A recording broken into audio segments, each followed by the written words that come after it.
শুভ সন্ধ্যা সকলকে। আমি পুষ্পিতা জোয়ারদার এবং আমার সাথে আছে হাসিন আজফার পান্থ। ও পরের অর্ধেকে আমাদের সাথে যুক্ত হবে। বুয়েট সাহিত্য সংসদ আয়োজিত লিট ফেস্টের পঞ্চম দিনে সকলকে আমি আজকে স্বাগত জানাচ্ছি। আমাদের সাথে আজকে আছেন আমাদের অনেক অনেক শ্রদ্ধার বরেণ্য লেখক, দার্শনিক ও আসাম বিশ্ববিদ্যালয়ের প্রাক্তন উপাচার্য তপোধীর ভট্টাচার্য স্যার। তিনি বিভিন্ন বিশ্ববিদ্যালয়ে শিক্ষকতা করার পাশাপাশি বাংলা ভাষার একজন লেখক ও সাংবাদিক হিসেবে কাজ করেছেন।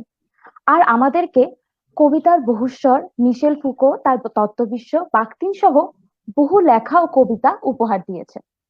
স্যার, আপনাকে আমাদের অনুষ্ঠানে আসার জন্য এবং সময় বের করার জন্য অসংখ্য ধন্যবাদ। এবং আপনাকে আমরা আমাদের এই পঞ্চম দিনে স্পেশাল গেস্ট হিসেবে স্বাগতম জানাচ্ছি। স্যার, কেমন আছেন? ভালো আছি পুষ্পিতা, ধন্যবাদ তোমাকে এবং তোমার মাধ্যমে পান্থ সহ সায়েম সহ অন্য যারা তোমার সাহিত্য সংসদের বুয়েট সাহিত্য সংসদের তরফ থেকে আমাকে আমন্ত্রণ জানিয়েছো, সেটা আমি খুবই কৃতজ্ঞ বোধ করছি। আর সবচেয়ে বড় কথা, নবীন প্রজন্মের প্রতিনিধি তোমরা, তোমাদের সঙ্গে কিছুক্ষণ কথাবার্তা বলতে পারলে আমার ভালো লাগবে। ধন্যবাদ তোমাদের সবাইকে। ধন্যবাদ স্যার, আপনাকে পেয়েও আমরা খুবই আনন্দিত।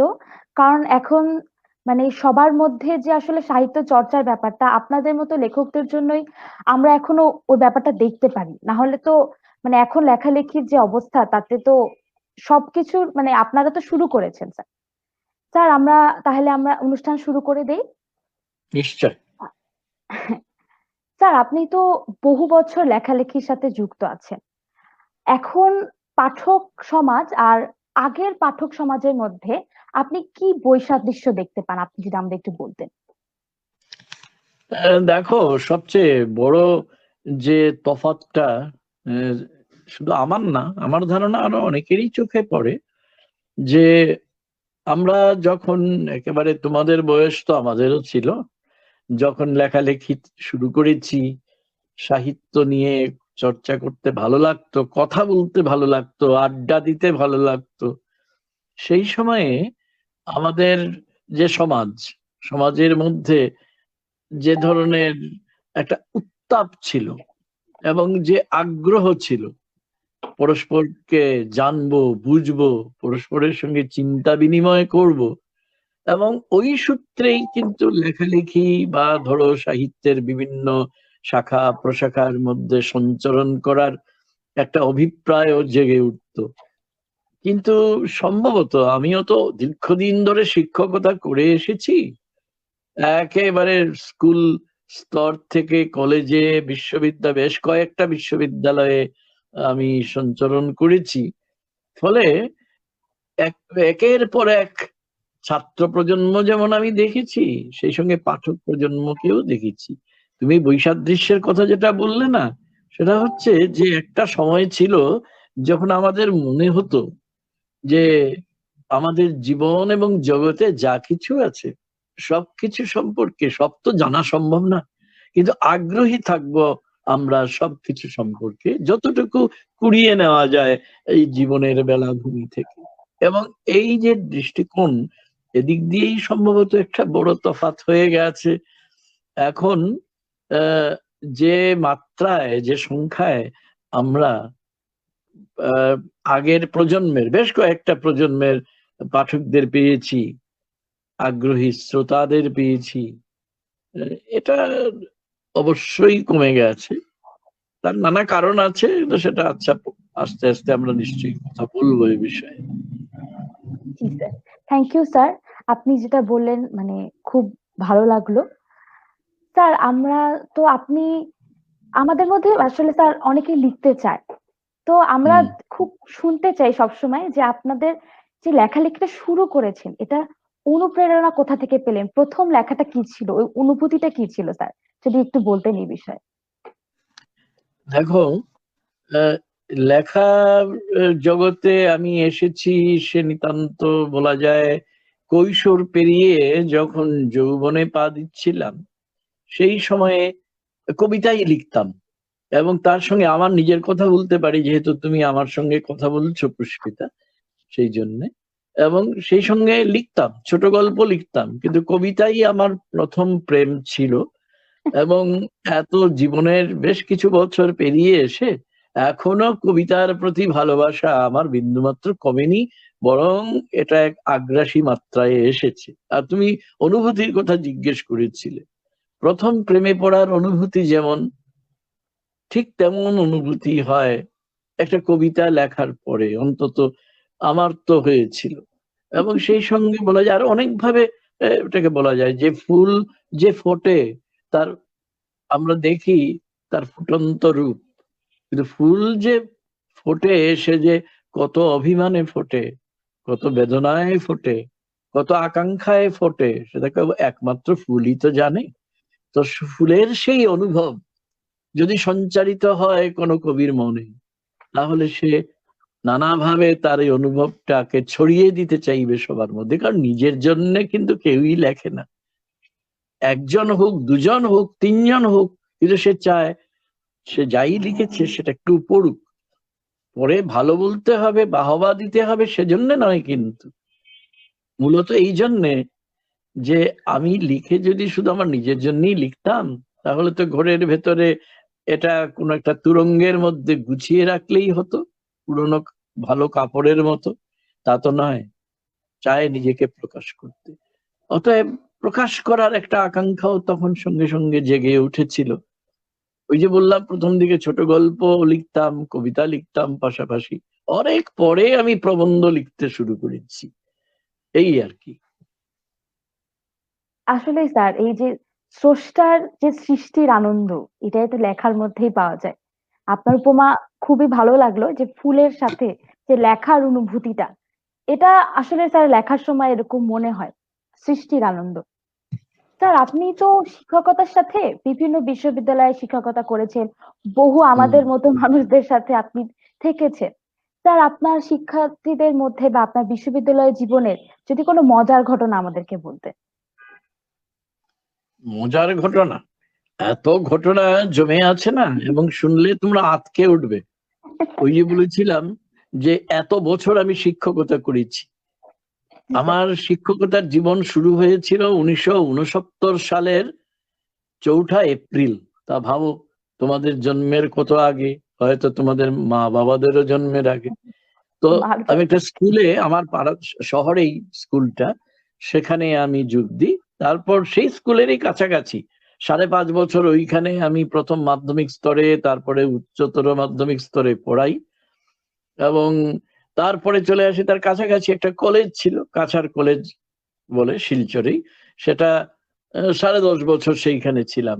তারপর শুরু হলো আমার গুয়াহাটি বিশ্ববিদ্যালয়ে যাওয়া, পড়ানো, সেখান থেকে উত্তরবঙ্গ বিশ্ববিদ্যালয়ে যাওয়া, যেটা দার্জিলিং এর কাছে শিলিগুড়ি বলে যে শহরটা আছে তার উপকণ্ঠে এই বিশ্ববিদ্যালয়।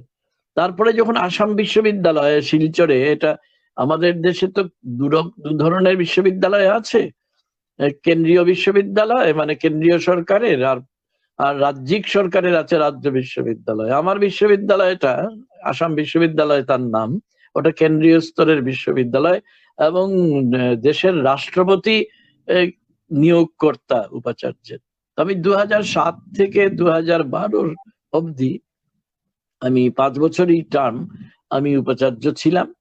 অবশ্য উপাচার্য কাজটা শেষ হওয়ার পরে আরো 2 বছরের যে সামান্য বেশি কাল, 2.5 বছরের মতো, আমি বাংলার অধ্যাপক হিসেবে আমি কাজ করেছি।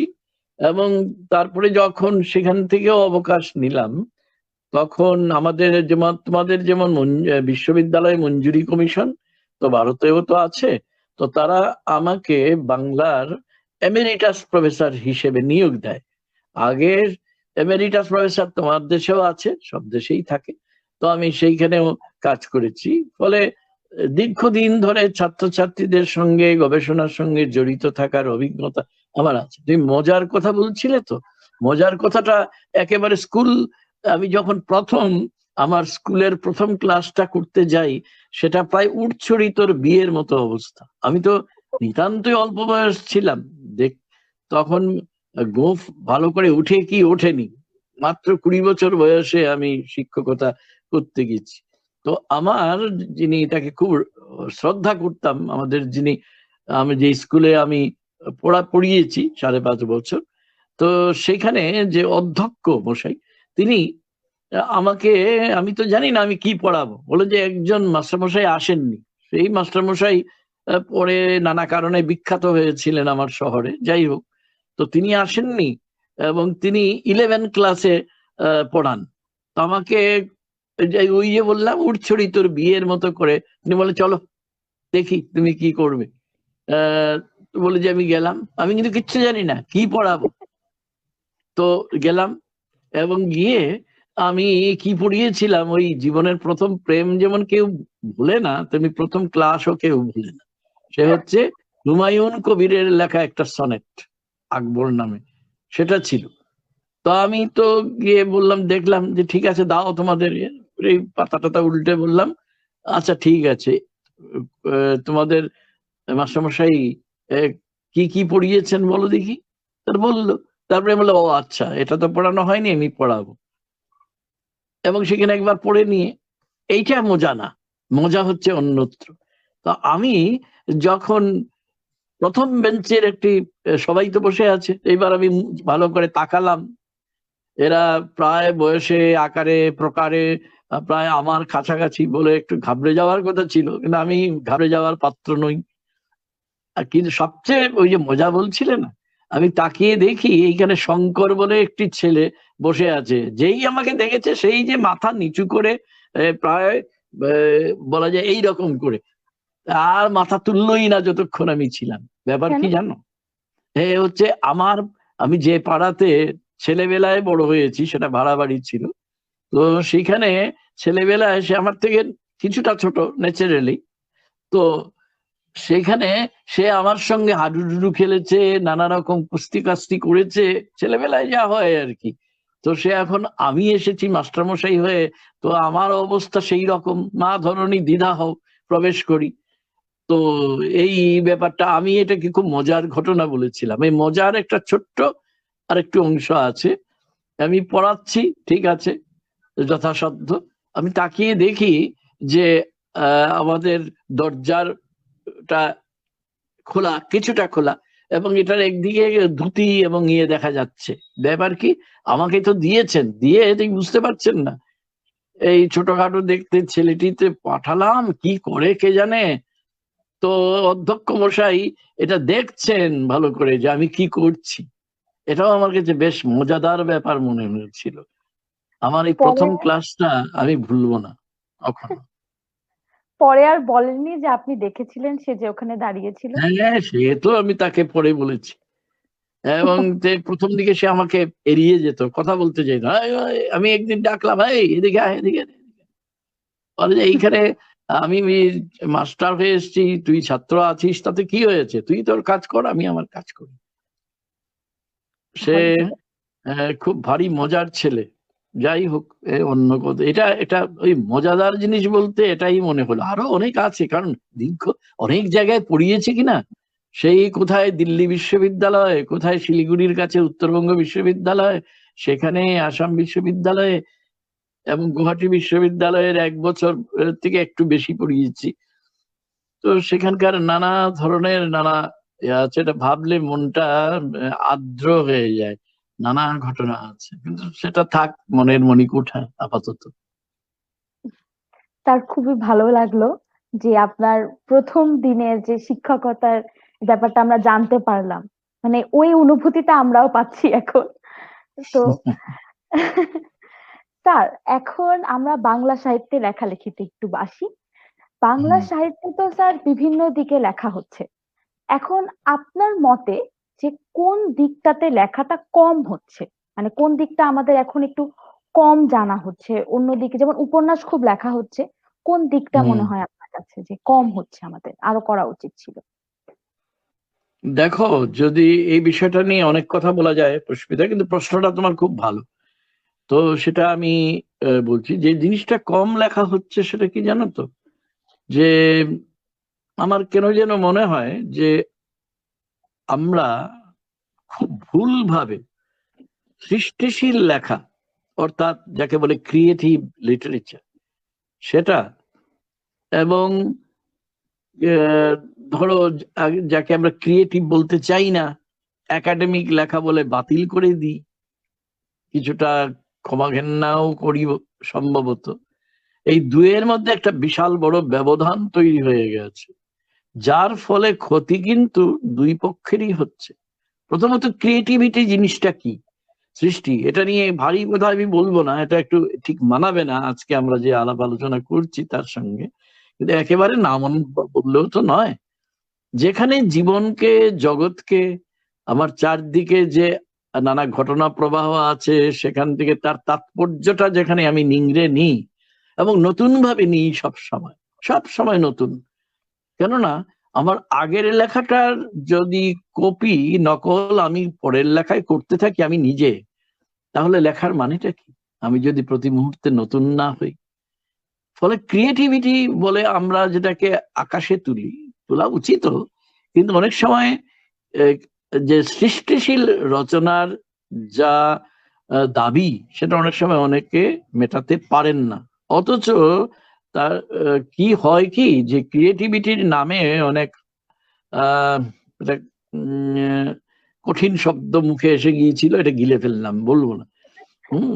আর তো বলেন, ক্রিয়েটিভ সমস্যা নেই। লিটারেচারের নামে অনেক অনেক অনেক বলা যায় যে নকল জিনিস এইগুলো চলে যায়। এবং এই চলে যায় এই যে ব্যাপারটা, এর কারণ দুটো।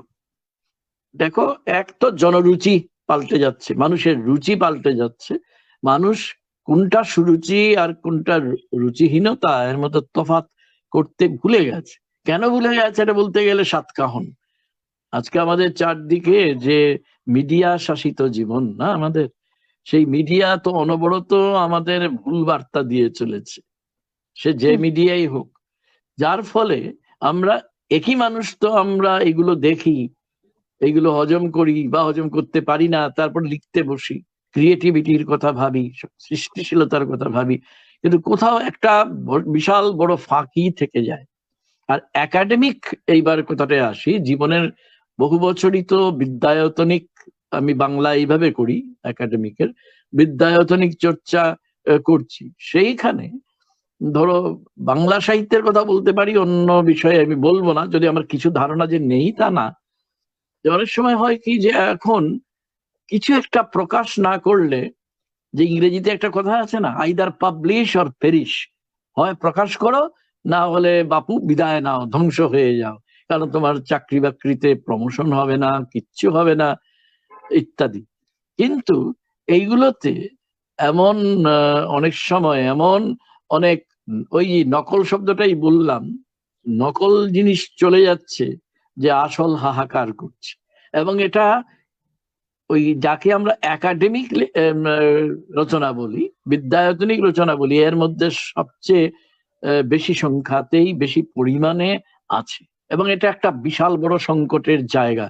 কেননা ওই তোমার মতো তরুণরা, তরুণ প্রজন্মের যারা পাঠক, তারা তো যা পাচ্ছে, তারা অনেক সময় হয় কি, যে আমরা যেমন শোকেসের মধ্যে ঝকঝকে যদি সাজানো থাকে, বিজ্ঞাপনে ধন্য থাকে, তাহলে আমরা সেটা দেখেই মজে যাই এবং আমরা নানা কিছু ব্যবহার করি। বইয়ের ব্যাপারেও তা খাটে, যে যেটা খুব নামকরা বা মোটামুটি নামকরা প্রকাশক যেটাকে নানাভাবে সাজিয়ে গুছিয়ে প্রকাশ করে, আমরা তার মলাটটা দেখেই তৃপ্ত বোধ করি, বিজ্ঞাপন দেখে আমরা প্রতারিত হই, তার ভেতরের শ্বাসটা দেখি না। এটা ওই বিদ্যায়তনিক রচনায়, বিশেষ করে বাংলা সাহিত্য কেন্দ্রিক রচনায় অনেক বেশি হয়ে গেছে। ফলে যদি তুমি আপাতত সংখ্যাগত বিচার করো, তাহলে প্রবন্ধ, তোমার প্রশ্নটা তো ওইরকমই ছিল, যে প্রবন্ধ, প্রচুর কবিতা লেখা হচ্ছে, হ্যাঁ নিশ্চয়, প্রচুর ছোট গল্পও যে লেখা হচ্ছে না তা না, আর উপন্যাসের তো কমতি নেই। কিন্তু কথা হচ্ছে কি, যে সত্যিকারের উপন্যাস কটা লেখা হচ্ছে? তুমি বাকতিনের প্রসঙ্গ আসছিলে না, যে বাকতিন কিন্তু 20 শতকের প্রায় বলা যায় সর্বশ্রেষ্ঠ উপন্যাস তাত্ত্বিক। কিন্তু কে কড়ি ধারে বলো? কে এটা ভাবে যে প্রকৃত উপন্যাস, খাঁটি উপন্যাস হতে গেলে তার কতগুলো শর্ত পূরণ করতে হয়? এইগুলো শর্তের ধার না ধারে যারা যারা ইচ্ছে মতো বুদ্বুদ উৎপাদনের মতন করে উপন্যাস লেখে, এটাও আরেকটা সংকট আমাদের বাংলা সাহিত্যের। আর অন্য ধরনের সংকট হচ্ছে যে প্রবন্ধের নামে ভুসিমাল বেশি চলছে বাজারে, এবং সেটা সবচেয়ে বেশি বিপন্ন করছে তোমার মতন যারা পুষ্পিতা, নবীন প্রজন্ম, যাদের পথ দেখাবেন যারা বড়রা, তারা তাদের পথ দেখাচ্ছেন না ঠিক মতো করে। তোমাকে বেছে নেওয়ার জন্যে যে পরিমাণ তোমাকে গাইডেন্স করা দরকার ছিল, তোমাকে পথ দেখানোর কথা ছিল, সেটা তারা করছেন না। এটা আরেকটা সংকট আমাদের। অতএব সংখ্যার পরিমাণে প্রচুর উপন্যাস লেখা হচ্ছে, এটা বলতে পারো, কবিতাও লেখা হচ্ছে, সবই লেখা হচ্ছে, প্রবন্ধও লেখা হচ্ছে, কিন্তু সবচেয়ে বেশি সংকটে বোধহয় সত্যিকারের প্রবন্ধ। কেননা যে প্রবন্ধের মধ্যে দ্যুতি নেই, মননের দ্যুতি নেই, কোনো সন্ধান নেই, খোঁজ নেই, সেটা তো সত্যিকারের প্রবন্ধ হতে পারে না। সত্যিকারের কোনো রচনাই কিন্তু আবিষ্কারকের দায়িত্ব পালন না করে পারে না, কারণ যা আছে তা আমি যদি আবার বলি কি লাভ থাকে। সুতরাং এটা একটা সংকটের জায়গা, যে সংকটের জন্য আমাদের বর্তমান সময়ে যে ঘুণে খাওয়া সময় এবং সমাজ, সেটাই দায়ী, এরকম মনে হয় আর কি আমার। ধন্যবাদ স্যার। এটা মানে এখন যে সব পাঠকদের মধ্যে এক কেন্দ্রিকতা সৃষ্টি হচ্ছে আসলে এ কারণেই, যে সবাই ঠিক। স্যার এটাতে যে আমরা আগে কি মানে আমি আমাদের যুগে না, আরো আগে আমার বাবা মার কাছে শুনেছি যে সবাই বিভিন্ন লেখকের নাম জানতেন, বিভিন্ন লেখকের লেখা পড়তেন, এবং তখনকার সময় প্রচুর বইপত্র হতো, বিভিন্ন লেখকের বইপত্র পাওয়া যেত। এখন শুধু গুটি কতক লেখকের বইপত্র পাওয়া যায়, সবার লেখা আমাদের কাছে আসেও না, যেমন আমরা চাইলেও পেতে পারি না। এটাতে কি স্যার আপনার মনে হয় যে শুধু পাঠকদের ব্যাপার, নাকি প্রকাশকরাও এখানে হাত আছে, যে তারা যদি আমাদের কাছে আরো লেখকদেরকে আনতেন তাহলে আমরা আসলে তাদের লেখা পড়তে পারতাম? আমাদের কাছে আমরা যদি নামই না জানতে পারলাম, নাই বই দেখলাম, তাহলে আমরা পড়বোটা কিভাবে স্যার? একেবারে সত্যি কথা তুমি বলেছো পুষ্পিতা। দেখো, প্রকাশকরা এখন শুধুমাত্র বাণিজ্যিক স্বার্থই, মূলত সবাই না কিন্তু অধিকাংশই বাণিজ্যিক স্বার্থের বাইরে কোনো কিছু ভাবেনি না। কে বেশি বিক্রি হবে, তার মধ্যে সত্যিকারের সাহিত্য গুণ থাকলো কি থাকলো না, সেটাতে তাদের বইয়েই গেল, তাদের বিক্রি হলেই হলো। এবং এই বিক্রিটা ওই আমাদের বাংলায় আছে না ঔষধি বৃক্ষের কথা, যে একবার মাত্র ফল দিয়ে মরে যায়, এরা কিন্তু সেই রকম, কেউ এদের কথা বিবেচনা করে না। এমনকি মিডিয়া যাদের তথাকথিত অর্থে নামজাদা বানিয়ে নেয়, তাদের এই নামও বা কদিন থাকে বলো, কদিন থাকে? কিন্তু সত্যিকারের লেখা যদি হয়, তুমি অনেক বছর পরেও খুঁজে বের করবে তাকে, তোমাকে করতেই হবে, তিনি বাধ্য করবেন তোমাকে খুঁজে নিতে। আমাদের বাংলা সাহিত্যে আমি কিন্তু আরেকটা কথা বলে নি, অখণ্ড অবিভাজ্য বাংলা সাহিত্যে বিশ্বাস করি। নানা কারণে ঐতিহাসিক দুর্যোগের মধ্য দিয়ে আমরা বাঙালিরা খণ্ড বিখণ্ড হয়ে গেছি, আমাদের মানচিত্র ছিন্ন ভিন্ন হয়ে গেছে আমাদের বাঙালি জাতির। কিন্তু তা সত্ত্বেও আমরা যখন সাহিত্যের কথা বলবো, সেটা কিন্তু অখণ্ড অবিভাজ্য বাংলা সাহিত্য। এবং সেটা মনে রেখেই বলছি যে কে খুঁজে বের করে বলতো কমল কুমার মজুমদারের কথা, যিনি আমাদের, হ্যাঁ তার এক নামে একটা বদনাম আছে, তিনি বড় দুরূহ কথা লেখেন। কিন্তু আমার তখন মনে পড়ে যায় একটা বিখ্যাত উক্তি, তোমরা নিশ্চয়ই শুনে থাকবে, সুধীন্দ্রনাথ দত্ত লিখেছিলেন, কবি সুধীন্দ্রনাথ দত্ত, যে দুরূহতার জন্ম পাঠকের আলস্যে, তার জন্য কবিকে দোষারোপ করা অন্যায়। এটা কবি না, এটা সাহিত্যিক শব্দটাও তুমি ব্যবহার করতে পারো। পাঠক কোনো কিছু খবর রাখলো না, ওই বাণিজ্য প্রবণ প্রকাশকদের দেওয়া বিজ্ঞাপনে সে প্রতারিত হলো, তাহলে সে কি করে জানবে কমল কুমার মজুমদারের কথা, শহীদুল জহিরের কথা? এই বৃহত্তর বাংলা সাহিত্যে কজন খবর রাখেন?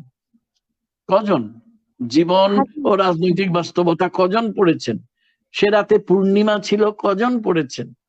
বা এই মুহূর্তে ধরো রাজশাহীতে একজন নামকরা মনোচিকিৎসক আছেন, মামুন হুসাইন, তিনি এত আলাদা ধরনের লেখেন। এবং ওই রাজশাহীতেই এখন বোধহয় লন্ডনে থাকেন আমি শুনেছিলাম, ইমতিয়াজ শামীম, এদের লেখা কজন পড়ে? কিংবা ধরো আরেকজন সেলিম মুর্শেদের কথা বলি, তিনি অবশ্য রাজশাহীর নন, সেলিম মুর্শেদের কথা বলি, এরা এত আলাদা। আমি শুধু উদাহরণ দেওয়ার জন্য তিনজনের নাম উল্লেখ করলাম। আরো কিন্তু আছে। আমরা যদি সত্যিকারের পাঠক হই, আমাদের তো সন্ধানী হতে হবে, খুঁজে বের করতে হবে যে খনির মধ্যে কোথায় লুকিয়ে আছে আকাটা হিরে। এই আর কি কথাটা। ধন্যবাদ স্যার, এটাই আমি জানতে চাচ্ছিলাম। মানে আমার মনে এই প্রশ্নটা অনেকদিন ছিল, আমি অনেকের সাথে কথা বলেছি, তাদের মনেও এই প্রশ্নটা ছিল। তো স্যার, এই যে আপনি যে বললেন যে পাঠকদের আলস্য, এই কথাটা থেকে আমার একটা জিনিস মনে হলো যে আমাদের যতটুকু যা বই লেখা হয়, যারা যে সাহস করে কোনো একটা বিষয় লেখেন, আপনারা সাহস করে লেখেন, তার মধ্যেও নানান রকম নিষেধাজ্ঞা দিয়ে পাঠকদের থেকে পাঠকদের থেকে লেখকদের একটা দূরত্ব সৃষ্টি করে দেওয়া হয়, নিষেধ করে, নিষেধাজ্ঞা জারি করে। তো ঠিক, এটা তো স্বাধীনতার একটা হস্তক্ষেপ। তো এটা তো অবশ্যই। সবারই একটা ভোগান্তি পোহাতে হয়। তো এই যে লেখকের যে স্বাধীনতা, লেখকের কলম তো হতে হবে সর্বসাচী, যে সব মানে তাকে সব দিকেই যেতে হবে। কিন্তু তার লেখায় যে আমরা মানে ভোগান্তি করছি বা তার লেখা যে আমরা নিষেধ করছি, এটাকে আপনি কিভাবে দেখছেন? দেখো, সত্যিকারের লেখক যদি হয়, সে তার প্রতিবাদ এবং ব্যক্তিগত স্তরে হলেও একটা প্রতিরোধ জারি রাখবেই। আর ব্যক্তিগত স্তরের প্রতিরোধই আসলে সামাজিক, নান্দনিক, সাংস্কৃতিক প্রতিরোধে রূপান্তরিত হয়, এটা আমি বিশ্বাস করি। সেই লেখকের বুকের পাটা থাকবে যে বলবে যে আমি তোমাদের ওই ওই ওই যে রবীন্দ্রনাথের গানটা ছিল না, প্রসাদ লাগি কতই লোকে আসে ধেয়ে, হ্যাঁ, সেই বিখ্যাত গানটা। তো এই প্রসাদ লাগি যে লোকরা ধেয়ে যাক, আমি থাকবো না তাদের দলে, আমি থাকবো একটু আলাদা। এবং আমি যে কলমটা ব্যবহার করছি সেটা ভাড়াটে নয়, সেটা কারোর ভাড়া খাটে না।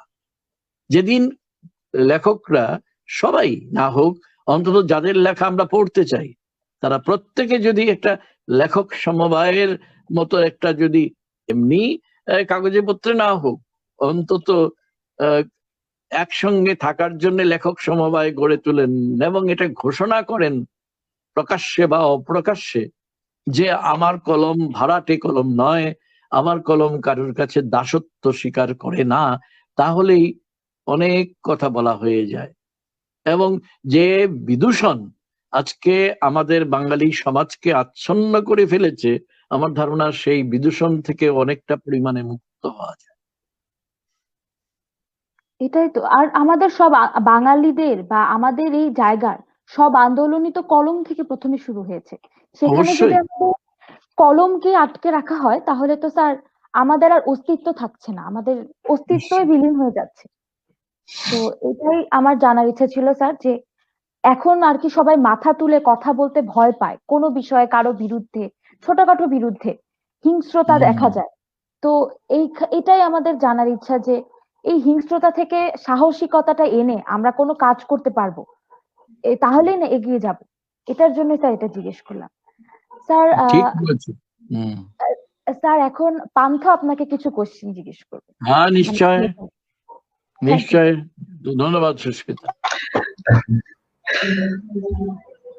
শুভ সন্ধ্যা স্যার, আবারও হ্যাঁ, একমাত্র শুভ বিগ স্টেজে সন্ধ্যা কথা পান্থ। হলো। হম। আসলে এখন সন্ধ্যার সময়টাও পার হয়ে গেছে, শীতের রাত, অনেক রাত হয়ে গেছে। তো আসলে সময়টাও বা সম্বোধনটা ঠিক মতো করতে পারছি না, সেজন্য ক্ষমা প্রার্থী। না না, যাই দূর হোক, দূর, আমরা কি যে তুমি বলো, কি বলবে? না না স্যার, আপনার কথা আমি মুগ্ধ হয়ে শুনছিলাম, মানে খুবই ভালো লাগছিল। আর প্রতিটা কথাই এত সুন্দর করে গুছিয়ে আপনি বলছেন, আর প্রত্যেকটা ব্যাপারে এত সুন্দর করে সবগুলো দিক বিশ্লেষণ করে বলছেন। তো শুনতে আমারও আরো আগ্রহ জাগলো। হ্যাঁ, অবশ্যই কিছু প্রশ্ন করব, প্রশ্ন না আসলে কিছু ব্যাপারে আপনার সাথে হয়তো আলোচনা করার চেষ্টা করব, জানার চেষ্টা করব। সেটাই। তো স্যার, পুষ্পিতা তো অনেকগুলো কথাই বলল, অনেকগুলো ব্যাপারে কথা হলো। আমরা যদি স্যার একটু এখন রবীন্দ্রনাথ নিয়ে শুনতে চাই। বাংলা হম। সাহিত্যে আমরা সাধারণত বাঙালিরা সাহিত্য বলতেই মনে করি যে মাথার উপর আমাদের রবীন্দ্রনাথ আছে। সবসময় আমরা রবীন্দ্রনাথকেই ধারণ করতে চাই। কিন্তু এখনকার সংস্কৃতি অনুযায়ী বা এখন আমরা যেভাবে আমাদের সাহিত্য চর্চাটা করছি, দেখা যাচ্ছে রবীন্দ্রনাথকে ঠিকভাবে হয়তোবা ধারণ করা হচ্ছে না, হয়তোবা একটু বিকৃত করে ধারণ করা হচ্ছে, হয়তোবা অন্যরকম ভাবে ব্যাপারটা একটু বাজে দিকে চলে যাচ্ছে। তো সেক্ষেত্রে জাস্ট আপনার মতামতটা বা আপনার পার্সপেক্টিভটা আমরা জাস্ট একটু জানতে চাচ্ছিলাম যে রবীন্দ্রনাথ নিয়ে, আর রবীন্দ্রনাথ আর বাংলা সাহিত্য এই দুইটো ব্যাপার আসলে একসাথে কিভাবে আমরা ভাবতে পারি সেই জিনিসটাই। দেখো, রবীন্দ্রনাথ সম্পর্কে তো অনেক বিশেষণ দিয়ে অনেক কৃতবিদ্য জনেরা, সত্যিকারের বিশেষজ্ঞ যারা, তারা অনেক কথা বলে গেছেন। আমার এটা মনে হয় যে এটা হয়তো খুবই বেশ সাধারণ কথাই হবে, কিন্তু আপাতত এই সাধারণের মধ্যেই অসাধারণের দোতনা পাই কিনা সেটা দেখা দরকার। যে রবীন্দ্রনাথ আমাদের সত্যিকারের অর্থেই আমার স্বপ্নে, আমার জাগরণে, আমার আমার বিপদের দিনে, আমার উত্তরণের দিনে নানাভাবে আমাদের সঙ্গী হয়ে পড়েন। তার গান, গানের কোনো পংক্তি কিংবা তার কোনো সুর, গলায় আমার সুর থাকুক বা না থাকুক, আমরা যখন গুনগুন করি, যখন জি স্যার। নিজে সচেতন ভাবে আগের মুহূর্তে ভাবিনি তার কথা, অথচ হঠাৎ করে অমোঘ তীর বর্ষণের মতো তার গানের একটা কলি চলে আসে আমার সুরহীন কণ্ঠে, তখন মনে হয় যে রবীন্দ্রনাথ তো প্রবল ভাবে জেগে আছেন প্রত্যেক বাঙালির মধ্যে, প্রত্যেক বাঙালির রক্তবহা ধমনীতে। তিনি যখন বিপন্ন বোধ করি, ব্যক্তিগত কারণে বলছি না, সামাজিক কারণে, রাজনৈতিক অসাম্য, অন্যায়, ঘোর বঞ্চনা, অত্যাচারের মুহূর্তে যখন ভীষণ ভাবে ক্লান্ত বোধ করি, তখন নিজেকে কি শুনাই না, ক্লান্তি আমার ক্ষমা করো প্রভু, কিংবা ক্ষমা যেটা যে কিন দুর্বলতা হে রুদ্র কঠিন যেন হতে পারি সেটা তোমার প্রসাদে, এরকম আরো অনেক কিছু, বা বিপদে মুড়ে রক্ষা করো এ নহে মোর প্রার্থনা, এইসব সব বাঙালি মাত্রই জানে, আমি কিছু নতুন কথা বলছি না। তো রবীন্দ্রনাথ 1941 সালে প্রয়াত হয়েছেন, তারপরে 8 দশক চলে গেল, কত কিছু পাল্টে গেল বাঙালির, কিন্তু রবীন্দ্রনাথের যে পরিগ্রহণ সেটা কি পাল্টেছে? আমার তো তা মনে হয় না। যদি তাই হবে, তাহলে কি করে যখন মুক্তিযুদ্ধ হয়েছিল, বঙ্গবন্ধু শেখ মুজিবুর রহমানের অম্লান নেতৃত্বে এবছর আমরা তার শতবর্ষ পালন করছি, তো সেই সময় যে রবীন্দ্রনাথের গান, রবীন্দ্রনাথের কোন একটা কবিতার কিছু পংক্তি, এবার ফিরাও মোড়েই হোক বা সুপ্রভাতই হোক, অনেক অনেক কথা বলা যেতে পারে, তো সেগুলো যখন আমাদের যখন প্রেরণা দিয়েছে একটা জাতি নতুন করে মুক্তির স্বপ্নে মাতোয়ারা হয়ে উঠছে, তখনও তো রবীন্দ্রনাথ, বা মুক্তির স্বপ্নে মাতোয়ারা সেই জাতি যখন আচমকা ভয়ঙ্কর অশনি সংকেতে বিধুর হয়ে গেছে, তখনও কি রবীন্দ্রনাথই আমাদের পথ দেখান না?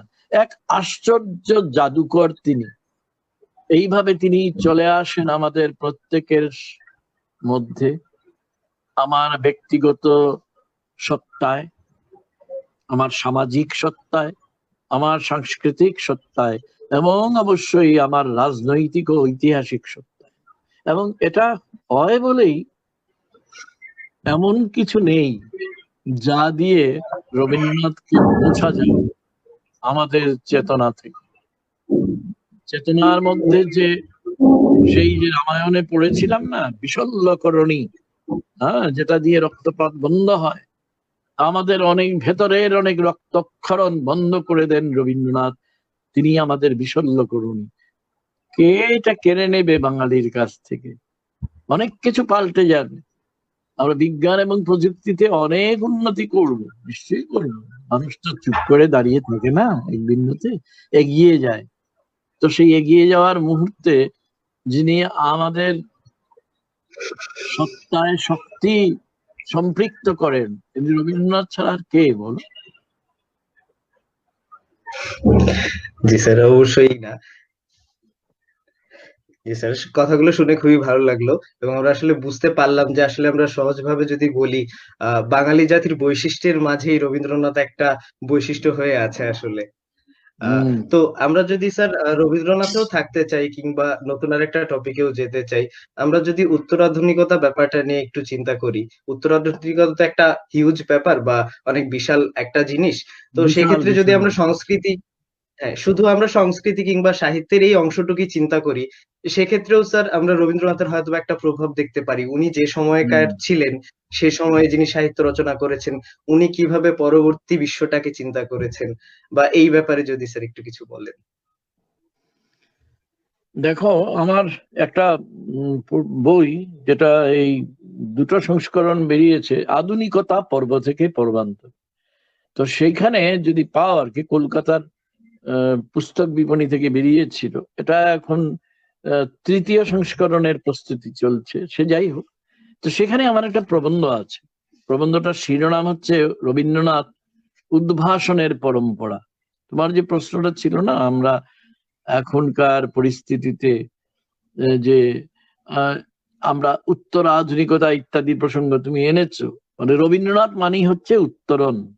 এইবার একটি কথা খুব স্পষ্ট ভাবে বলতে চাই, আমি বহু জায়গায় বলেছি, আমার যে বইটার কথা আমি বললাম আধুনিকতা পর্ব থেকে পর্বান্তর, তার মধ্যে তো আছেই, আর বহু জায়গায় আমি লিখেছি এবং এটা নিয়মিত আমি বলেও থাকি, কিন্তু বেশিরভাগই মনোযোগ দিয়ে শোনে না সম্ভবত। সেটা কি, যে ইংরেজিতে যে পোস্ট মডার্ন কথাটা আছে, যেটার বাংলা আমি, অনেকেই উত্তরাধুনিক করেন, কিন্তু এটা সাংঘাতিক ভুল কথা। পোস্ট মডার্নের বাংলা করা উচিত, কারণ কোনো কিছু গভীর দোতনা আছে এমন জিনিসকে অনুবাদ করতে গেলে সতর্ক হতে হয়, কিন্তু আমরা সেই সতর্কতা দেখাই না। তো আধুনিক উত্তর বলি আমি। আর উত্তরাধুনিকতা যেটা, সেটা 1985 সাল নাগাদ কলকাতায় কবি অমিতাভ গুপ্ত, কবি অঞ্জন সেন, প্রাবন্ধিক উদয়নারায়ণ সিংহ, প্রাবন্ধিক বীরেন্দ্র চক্রবর্তী, এবং বাংলাদেশে তিনি আমার নেই আমার অনুজ প্রতিম বন্ধু, ঢাকা বিশ্ববিদ্যালয়ে ইংরেজির অধ্যাপক ছিলেন, নামকরা কবি 80-র দশকের, খন্দকার আশরাফ হোসেন, তার একটা পত্রিকা ছিল, চমৎকার পত্রিকা, একবিংশ নামে। তো তিনি, তারপর চট্টগ্রামে লিরিক পত্রিকা গোষ্ঠীর মধ্যে আছেন কবি এজাজ ইউসুফি, কবি জিল্লুর রহমান, কবি পুলক পাল, কবি রিজওয়ান মাহমুদ, এরকম আরো অনেকে।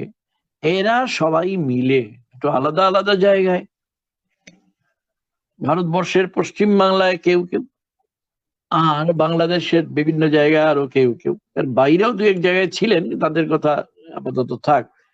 তারা যে উত্তরণের কথা বলছিলেন, যে বাঙালি আধুনিকতা একটা অবক্ষয়ী পর্যায়ে চলে এসেছে, তার মধ্যে অনেক ক্লেদ, অনেক আবর্জনা, অনেক ময়লা জমে গেছে, প্রতীচ্যের পাশ্চাত্যের অনুকরণ করতে গিয়ে আমরা সে আবর্জনাগুলো টেনে এনেছি আমাদের মনের মধ্যে।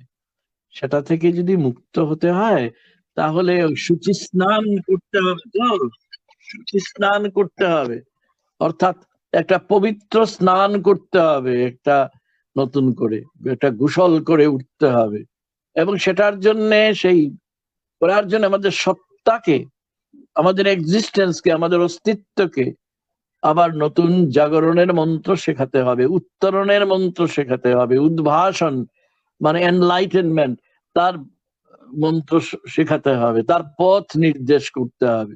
আমি যাদের নাম করলাম, এদের কবিতায়, এদের প্রবন্ধে এই ব্যাপারটা কিন্তু বারবার আছে।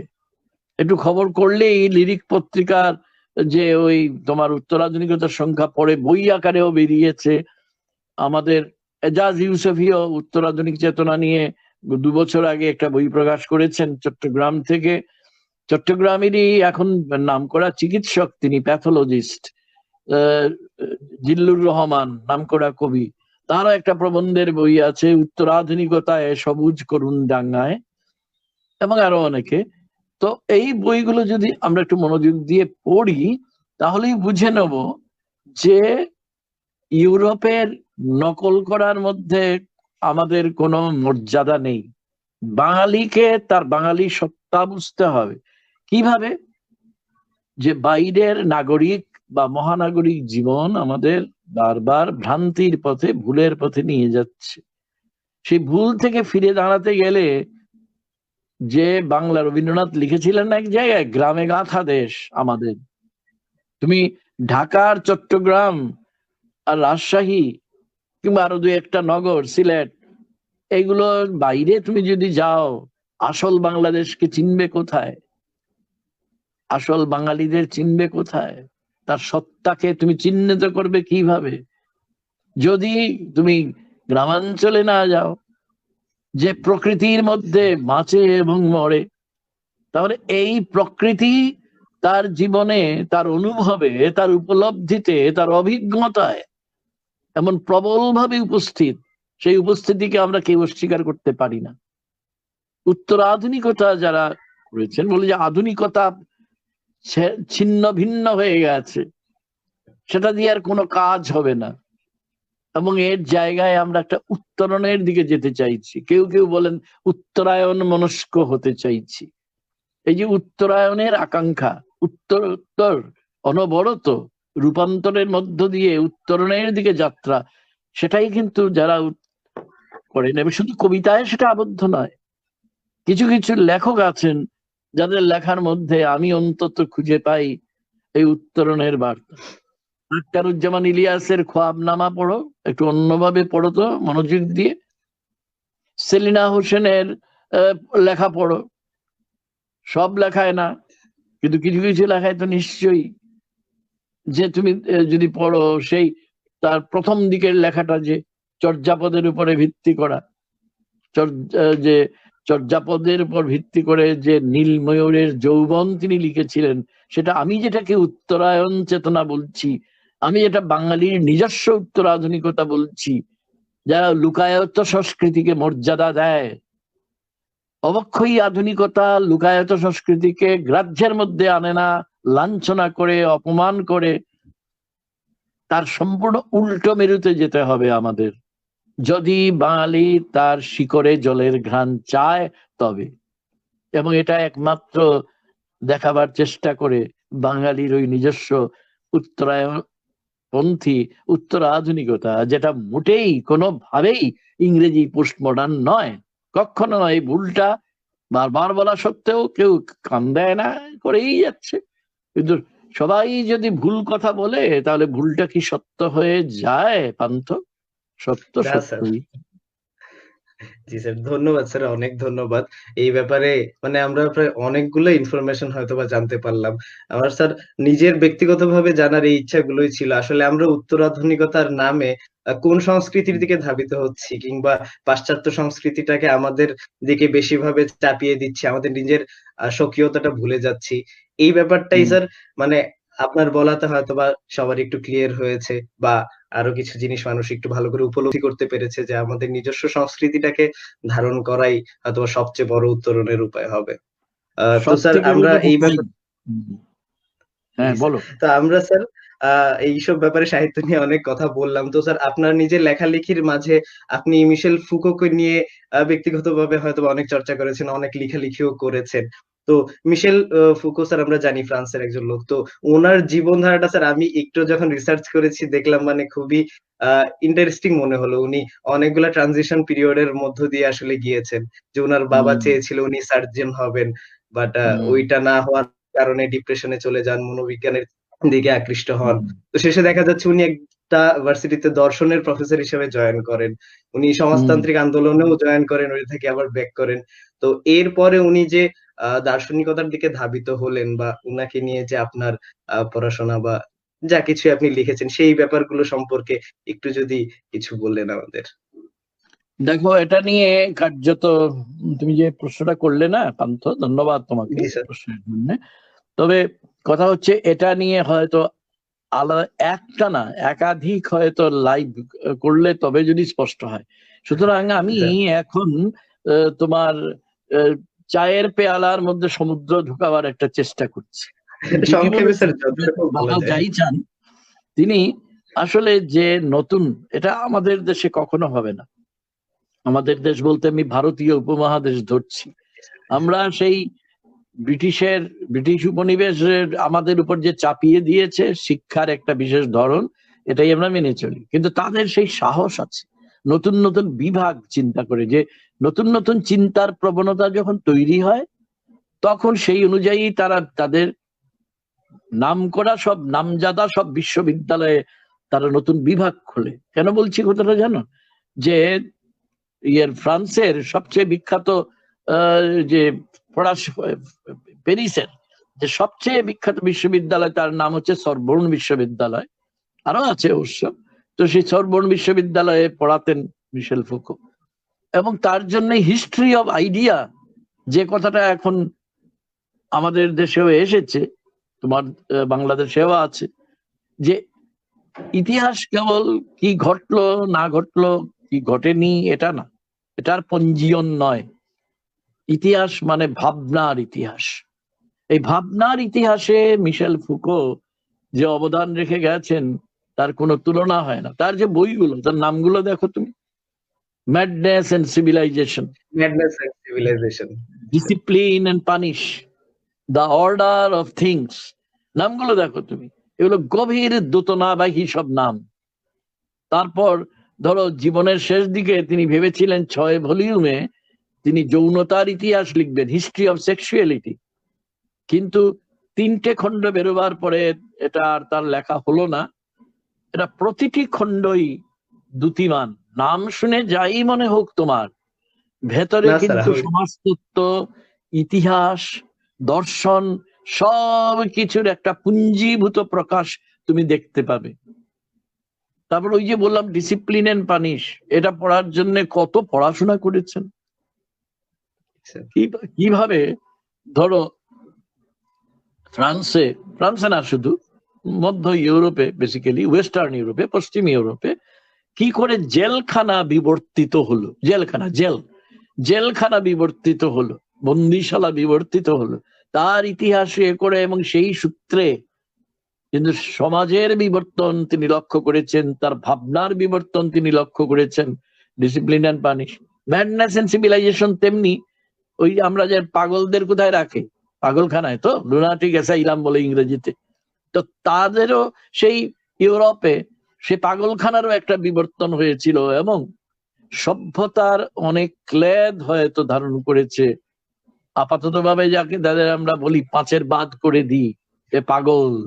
রবীন্দ্রনাথের কথা মনে করো না, এখানে অসুবিধে হবে। রবীন্দ্রনাথের পাগল নামে একটা অন্য দার্শনিক প্রবন্ধ আছে। তো ম্যাডনেস এন্ড সিভিলাইজেশন তার একটা দারুণ বই। দ্য অর্ডার অফ থিংস মানে হচ্ছে অর্ডার, শৃঙ্খলা, কেমন, এবং থিংস বস্তু, ওই বস্তুর যে শৃঙ্খলা তৈরি হচ্ছে সেটা করার জন্য এটা মেটাফিজিক্স যাকে বলে, অধিবিদ্যা বলতে পারি বাংলায়, যে তার একটা প্রকাশ আমরা দেখি। আর কিছুদিন আগে আমাকে পশ্চিমবঙ্গ থেকে একজন অনুরোধ করেছিল যে তার আরেকটা বই ওই সময় বেরিয়েছিল, সেটা হচ্ছে যেমন পাগলখানা, জেলখানা ইত্যাদি সম্পর্কে তিনি লিখেছেন, তেমনি আরেকটা লিখেছেন তিনি the birth of A clinic নামে। ক্লিনিক তো বুঝোই, বিশেষ করে এখন চারদিকেই করোনার আবহে একজন আমাকে বলেছিল যে আপনি যদি একটু the birth of A clinic নিয়ে বলেন। আমি বলিনি, কারণ আমার মনে হয়েছিল যে এটা এখন কি বুঝার জন্য আমাকে অনুরোধ করেছে আমি জানি না, কিন্তু এটা কেবলমাত্র তো চিকিৎসালয়, ক্লিনিক, চিকিৎসালয়ের বিবর্তন নয়, এটা এই চিকিৎসা বিদ্যার মাধ্যমে বিজ্ঞান, প্রযুক্তি, মানুষের চিন্তা জগৎ, তার সমাজ জগৎ, তার সমাজ সংবিদ, সমাজকে দেখার জন্য তার যে বোধ, এই সমস্ত কিছুর সম্মিলিত প্রকাশকে এখানে বুঝতে হবে। এছাড়া তার সবচেয়ে বড় বিখ্যাত যে অবদান, যেটা আমরা আজও ব্যবহার করি, একটা বই আছে তার ইন্টারভিউ, অনেকগুলো সাক্ষাৎকারকে একসঙ্গে নিয়ে পাওয়ার স্ল্যাশ নলেজ নামে বই, মানে পাওয়ার তারপর একটা স্ল্যাশ নলেজ, অর্থাৎ জ্ঞান। আরেকটা বইয়ের নাম বলতে ভুলে গেছি, দ্য আর্কিওলজি অফ নলেজ, এটা ভুলা উচিত না, জ্ঞানের প্রত্নতত্ত্ব। প্রত্নতত্ত্ব কেবল মাত্র ওই পুরনো ইতিহাসের আগে প্রাগৈতিহাসিক ব্যাপার এটা না, আমাদের যে জ্ঞান পড়াশোনা তোমরা করছো, আমরাও সবাই যে যার জায়গায় করছি, সেটা তো একদিনে হয়নি। তো কি করে সেটার বিবর্তন ঘটলো একেবারে প্রাচীন কাল থেকে এখনো পর্যন্ত। এবং জ্ঞান বলতে আমরা যা বুঝি, আমি খুব ভিতরে যাব না, একটু অসুবিধা হবে অনেকের জন্য। তো তার জ্ঞান বলতে যা বোঝা যায়, নলেজ বলতে যা বোঝা যায়, সেখানে যে জানতে চায় এবং যে বিষয়টা জানতে চায় এবং যেভাবে জানতে চায়, এই সব কিছু নিয়ে তিনি আলোচনা করেছেন। এর বেশি আমি বলতে যাব না, কারণ অনেক কথা বলবার আছে। আর ওই পাওয়ার প্রতাপ তত্ত্ব, এটা অত্যন্ত গুরুত্বপূর্ণ আমাদের জন্য এবং আরো বহুদিন গুরুত্বপূর্ণ থাকবে। দেখা যায় যে কোনো সমাজেই শ্রেণী বিভক্ত সমাজ যদি হয়, অনেক বর্গে যদি বিভাজিত হয় সমাজ, তার মধ্যে তাদের মাথায় কাঁঠাল ভেঙে খায় মুষ্টিমেয় কিছু লোক, এবং যেখানে অসাম্য বেশি সেখানে প্রতাপের আস্ফালনও বেশি। তো মিশেল ফুকো আমাদের পথ দেখিয়েছেন ওই প্রতাপ বা আধিপত্যবাদের যে দৌরাত্ম্য, সেটাকে বোঝার জন্য। তো এই বিষয়গুলো আছে, তারপর হিস্ট্রি অফ সেক্সুয়ালিটি তো আছেই। তো তুমি সব মিলিয়ে মিশেল ফুকো জানো তো একজন ডাকসাইটে বুদ্ধিজীবী ছিলেন, ডাকসাইটে ইন্টালেকচুয়াল। জাপল ছাত্র, তিনি যখন সব কাজ করছেন, জাপল ছাত্র তখনও জীবিত, এবং তার অল্পদিন পরে তিনিও মারা যান। এবং বলা যায় যে একটা কঠিন রোগে তিনি মারা যান, যে রোগে মারা যাওয়ার জন্য জীবনকেই তিনি নিজের জীবনকেই একটা প্রায় কি বলবো পরীক্ষাগারে পরিণত করেছিলেন। এর বেশি আমি বলছি না, আমরা জেনে নিয়ে পড়ে আস্তে আস্তে। তো এই সবকিছু মিলিয়ে মিশেল ফুকো একটা ধাঁধা, কিন্তু একটা প্রহেলিকা এখনো পর্যন্ত। যে বলবে যে আমি মিশেল ফুকোর সবকিছু বুঝে গেছি, সে কিছুই বুঝেনি। জি স্যার, ধন্যবাদ স্যার। হ্যাঁ, আমি তো কিছুই পড়িনি, আমি তো আপনার কথা শুনে যতটুকু জানার বা বোঝার ততটুকু চেষ্টা করলাম। আর স্যার আসলে আমিও চাই, বা আমি ব্যক্তিগতভাবেই চাই এই সবগুলো ব্যাপারে একটু খোলাখুলি আলাপ আলোচনা হোক। উনি যেরকম তত্ত্ব বিশ্বাস দেখিয়েছেন, ঐরকম ভাবে হয়তোবা সমাজটাকে তো আর আমরা ওইরকম পরিবর্তন করে ফেলতে পারবো না সম্পূর্ণভাবে।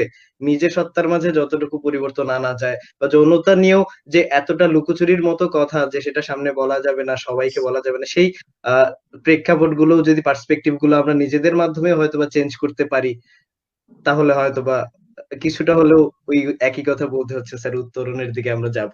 তো স্যার আমরা আসল অনেকক্ষণ যাবত জানো শান্ত, আসল কথা হচ্ছে জি স্যার, জিজ্ঞাসা। জি স্যার, আমি, জি স্যার, তুমি বা অন্য যারা আছেন, যারা শুনছেন, যারা দেখছেন আমাদের এই কথাবার্তা, যে জিজ্ঞাসা যারা জি স্যার, বাঁচিয়ে রাখে নিজের মনের ভেতরে, সে জি, কখনো থেমে থাকে না। সমস্যা হচ্ছে আমরা টেরই পাই না কখন আমরা আমাদের জিজ্ঞাসাকে নিজেরাই বিধ্বস্ত করে দিয়েছি।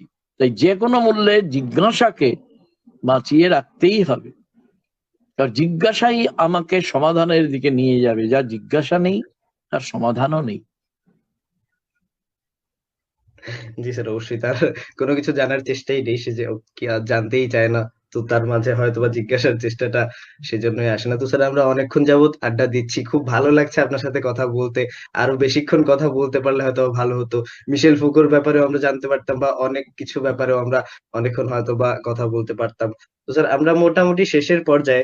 তো শেষের দিকে আমার স্যার ব্যক্তিগতভাবে আ একটা প্রশ্ন বলতে পারেন, বা আপনার মতামত বা একটা অনুরোধের কথা বলতে পারেন। যে আম এই ব্যাপারে পুষ্পিতার সাথে আপনার কিছু কথা হয়েছে সাহিত্য সমালোচনার ব্যাপারে।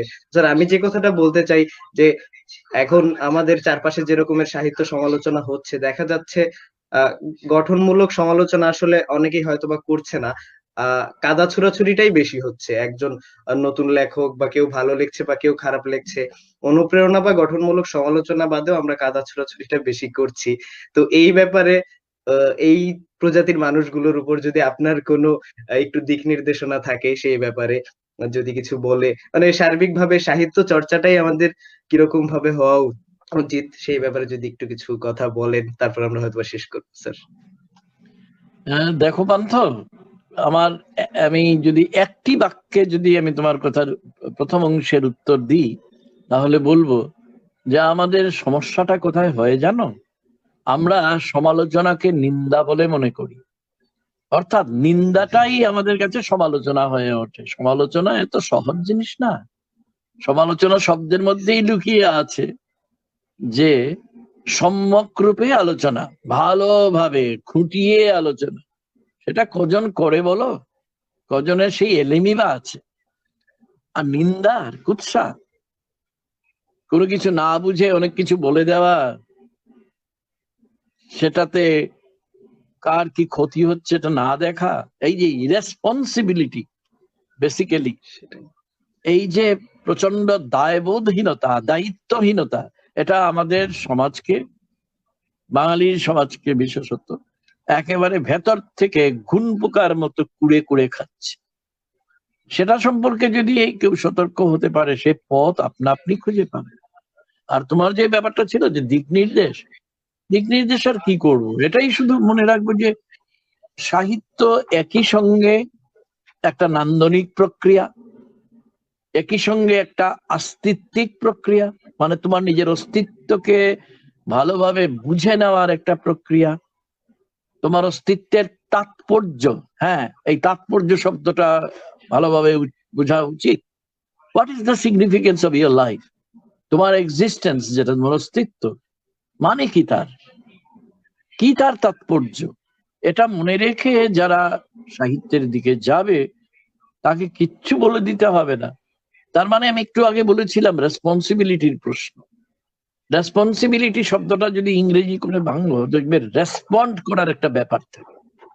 অর্থাৎ তোমার কাছে ধরো পরীক্ষায় যখন আমরা যাই, একটা প্রশ্নমালা দেওয়া হয় যে কোনো বিষয়, তোমাকে প্রত্যুত্তর লিখতে হয়। তো তার মানে তুমি রেসপন্ড করো, যে প্রশ্নমালা তোমাকে দেওয়া হয়েছে তা তুমি রেসপন্ড করো, প্রত্যুত্তর দাও। তাহলে প্রত্যুত্তর কে দিতে পারে বলো তো পান্ত? যার প্রত্যুত্তর যোগ্যতা অর্জন করা হয়েছে। তাহলে প্রত্যুত্তরের যোগ্যতা অর্জন করাই হচ্ছে আসল কাজ। সেটা যারা করেন তারাই প্রত্যুত্তর দেওয়ার দায়িত্ব তিনিই বুঝেন। তা না হলে যা তা বলে দেওয়া, যা তা লিখে ফেলা, এটা কে কাকে আটকাবে? তখন গণতন্ত্রের দুহাই দেবে সবাই, আমার যা ইচ্ছে তাই করব। কিন্তু এটা তো নয়, আমরা তো শূন্যের মধ্যে বাস করি না, আমরা একটা সমাজের মধ্যে বাস করি। আমরা প্রত্যেকে, তোমরা প্রত্যেকে, আমরা আসলে যেটা করতে চাই, যে একটা সেতু তৈরিকে আমরা অব্যাহত রাখতে চাই। এই যে আমরা কথা বললাম না পান্থ, তোমার সঙ্গে, পুষ্পিতার সঙ্গে, সেটা আসলে কি করেছি আমরা একটা সেতু গড়ে নিতে চেয়েছি। আমাদের ভাবনার সেতু, বিশ্বাসের সেতু, মননের সেতু, চিন্তার সেতু আমরা তৈরি করতে চেয়েছি। সাহিত্য করব কেন? সাহিত্য কথাটা তো রবীন্দ্রনাথ অনেক আগে বুঝিয়ে দিয়েছেন, সহিতত্ব। তার মানে আমি তোমার সঙ্গে থাকবো, তুমি আমার সঙ্গে থাকবে, সহযোগী। অনেকদিন আগে বাখতিন আমাদের শিখিয়ে গেছেন, মিখাইলোভিচ বাখতিন, যে আমরা প্রত্যেকেই প্রত্যেকের সহযোগী সত্তা, আমরা প্রত্যেকেই প্রত্যেকের কো-বিইং, ইংরেজিতে আছে। আমি তো ইংরেজি অনুবাদে পড়েছি, রুশ তো জানি না। এবং বলছে আমরা কেউ একাকী স্বয়ং সম্পূর্ণ নই। আমার কাজ হচ্ছে তোমাকে পূর্ণতা দেওয়া, তোমার কাজ হচ্ছে আমাকে পূর্ণতা দেওয়া। এবং এটাই হচ্ছে আমাদের ডায়ালগ। ডায়ালগের মানে তাই, ডায়ালগ মানে শুধু কথা বলা না, একজনের কথা বললো আরেকজন আমি শুনে উত্তর দিলাম, সেটা না। ডায়ালগ অনেক বড় কথা, অস্তিত্বের মর্মমূলে আছে ডায়ালগ। আমি যেটাকে দ্বিরালাপ বলি, ভালোবাসার মর্মমূলে আছে দ্বিরালাপ। আমাদের এই জীবনে ভালোবাসার চেয়ে বড় দ্বিরালাপ আর কিচ্ছু নেই, কোথাও নেই, হতেও পারে না। তাহলে আমরা সাহিত্য কেন করব? পরস্পরের সঙ্গে সংযোগ গড়ে তোলার জন্য, সেতু গড়ে তোলার জন্য। সেতু তো এক রঙের হয় না, নানা রঙের হবে। তার মধ্যে কায়াও থাকবে, ছায়াও থাকবে, রঙও থাকবে, রঙের অভাবও থাকবে, সব মিলিয়ে একটা সেতু গড়ে উঠবে। আজকে আমরা যারা সাহিত্য করতে ভালোবাসি, মানে পড়তে ভালোবাসি, লিখতে ভালোবাসি, ভাবতে ভালোবাসি, আমাদের যদি এটা মনে রাখি আমরা প্রত্যেকে, যেটা আসলে আমরা সংযোগ গড়ে তোলার জন্য, একটা সেতু তৈরি করে সেতুটাকে বাঁচিয়ে রাখার জন্য করছি, তাহলে তো লেঠা চুকে গেল। আমরা প্রত্যেকের সঙ্গে প্রত্যেকের একটা ডায়ালগ গড়ে তোলার জন্য, একটা দ্বিরালাপ গড়ে তোলার জন্য করছি। কারণ এই যে মানুষের জগৎ, এই জগতে এই সম্পর্কটাই সব, সম্পর্কের গ্রন্থনাই সব। সম্পর্কের গ্রন্থনা মানে দ্বিরালাপের গ্রন্থনা, দায়িত্বশীল হওয়ার গ্রন্থনা, প্রত্যুত্তর যোগ্যতা অহরহ অর্জন করার প্রক্রিয়া। এরকমই আমি বুঝি আর কি। জি স্যার, ধন্যবাদ স্যার, অনেক ধন্যবাদ। আমরা বলতে বলতে অনেক কথা বললাম। মানে শেষে মিখাইল বাকতিরের প্রসঙ্গটা আসার পর আমার মনে হলো আরো কিছুক্ষণ কথা বলতে পারলে ভালো হতো, উনার সম্পর্কেও কিছু জানা যেত। তো আমরা আশা রাখি হয়তোবা ভবিষ্যতে আমরা আপনাকে আবার পাবো অনলাইনে অথবা অফলাইনে শারীরিকভাবে। আমরা যখনই সুযোগ পাবো আপনার সাথে কথা বলার বা আড্ডা দেওয়ার আমরা চেষ্টা করব। আর স্যার, আমাদের যে বুয়েট সাহিত্য সংসদের আমরা আয়োজনটা করেছিলাম, আমরা প্রতিবারই হয়তোবা চেষ্টা করি কোন একটা সাহিত্য প্রতিযোগিতার আয়োজন করার। তো আমরা স্যার এবারও সেটা করেছি। হ্যাঁ, তো সেটা করেছি। এরপর আমরা ৪ দিন ব্যাপী একটা লাইভ সেশন করলাম। ৫ দিন ব্যাপী, আজকে পঞ্চম দিন, শেষ দিন। তো এরপর হয়তোবা আমরা ওই প্রতিযোগিতার ফলাফলটা প্রকাশ করব। এরপর আমরা স্যার একটা ম্যাগাজিনও বের করব। হ্যাঁ, তো আমরা স্যার প্রাতিষ্ঠানিকভাবে ইঞ্জিনিয়ারিং একটা ইউনিভার্সিটিতে পড়ার পাশাপাশি এগুলা চালিয়ে যাওয়াটা, সবারই ডেডিকেশনটাই স্যার অনেক বেশি। আমাদের সাহিত্য সংসদের যে কয়েকজন আছে স্যার, এই যে আপনি ব্যাকস্টেজে দেখলেন পিয়াস, তো আরো মিনহাজ নামের একটা ছেলে আছে, ও সবাই স্যার অনেক কাজ করছে। না, আমরা সবাই এই সবগুলো কাজই হয়তোবা করছি সাহিত্যের প্রতি আমাদের যে ডেডিকেশনটা বা যে ইচ্ছা শক্তিটা, সেটার জন্যই করছি। আমরা চেষ্টা করছি আপনাদের মতো কিছু মানুষদের আনার, যাদের সাথে কথা বললে আমরাও হয়তোবা অনেক কিছু শিখতে পারবো। দর্শকরাও যারা দেখছেন তারাও শিখতে পারবেন। তো স্যার, খুবই ভালো লাগলো এবং অনেক অনেক ধন্যবাদ আমাদের সময় দেওয়ার জন্য। তো স্যার, আজকে আমরা ধন্যবাদ লাইভটা পান্থ, হয়তো এখানেই ধন্যবাদ তোমাদের সবাইকে, পুষ্পিতাকে, সায়েমকে, এবং ওই পেছনে যারা আছে বললে পিয়াস জি স্যার। ইত্যাদি সবাইকে। ওদের দেখি বা না দেখি, তাদের অনুভব করছি তাদের উপস্থিতি, অনুভবটাই আসল, অনুভবটাই সেতু জি রচনা। স্যার। জি স্যার, সেটাই আমরা চাইবো, এই সেতু বন্ধনটা থাকুক, লিস্ট আমরা যাতে আমাদের সাহিত্যের মাধ্যমে সেতু বন্ধনটা রাখতে পারি। তো এই নিশ্চয় বলে আজকে আমরা আমাদের লাইফটা শেষ করছি। স্যার, ভালো থাকবেন, আমাদের জন্য আশীর্বাদ করবেন, আমাদের জন্য নিশ্চয় ভালো অনুপ্রেরণা। সবাই ভালো থেকো। জি স্যার, শুভরাত্রি। আমরা আমাদের লাইফটা আজকে এখানেই শেষ করছি।